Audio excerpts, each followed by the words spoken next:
जमिनीच्या वादावरून गावकीमधील भांडणं सर्वश्रुत आहे। मात्र गावकीने एकत्र येऊन आपापल्या जागा पाणंद रस्त्यांसाठी सोडल्याचं आदर्श उदाहरण पुणे जिल्ह्यातील आडाचीवाडी या गावानं घालून दिलंय। एकीकडे राज्य सरकारने पाणंद रस्त्यांना प्राधान्य दिलेलं असताना जमिनीच्या खासगी मालकीमुळे त्यात अडचणी येत आहेत। मात्र आडाचीवाडी ग्रामस्थांनी पुढाकार घेऊन स्वतःच्या जमिनी रस्त्यांसाठी देण्याबरोबरच श्रमदान करून रस्ते उभारणीसाठी मोठा हातभार लावलाय।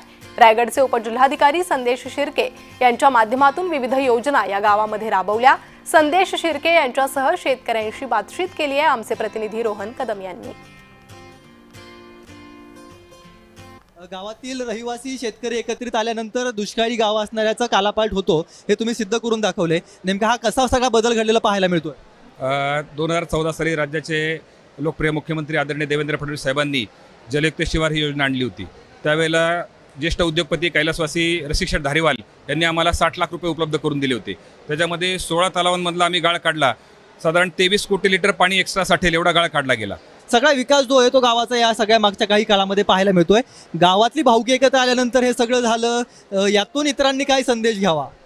विषय असा आहे की ग्रामपंचायत निवडणूक हे आपण बरेचदा खूप लोक प्रतिष्ठित करतात। काय त्या सरपंचाला काय मलबार हिल्ला बंगला नसून दिव्याची गाडी नसते, आपण का त्यासाठी भांडतो हे अजूनपर्यंत कळलेलं नाही।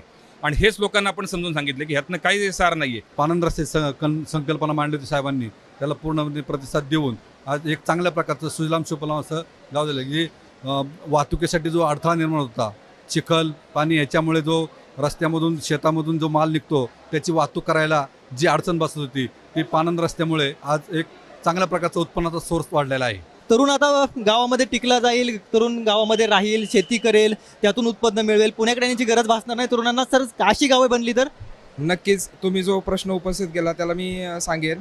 आम्ही आमच्या गावामध्ये आडाचीवाडीमध्ये एक असा उपक्रम राबवतोय की दर रविवारी आम्ही ग्राम स्वच्छता अभियान घेतोय। त्याचा उद्देशच महत्त्वाचा हे आहे की आमच्या पुण्याकडे किंवा मुंबईकडे जे आमचे तरुण आहेत त्यांना गावाबद्दल काहीतरी ओढ निर्माण व्हावी। सध्या तरुण गावात सोडून पुणे मुंबईकडे जात आहेत, परंतु अशा रीतीने जर का पावले उचलली गेली तर निश्चितच पद्धतीने अनेक तरुणांची पावले पुन्हा शहराकडून गावाकडे जाऊ शकतात आणि यासाठी टाकलेलं हे एक सकारात्मक पाऊल आपल्याला पाहायला मिळत आहे। कॅमेरा पर्सन दीप मिश्रासह रोहन कदम, जय महाराष्ट्र न्यूज पुणे। गावातील रहिवासी शेतकरी दुष्काळी गाव असणाऱ्याचा कालापालट होतो।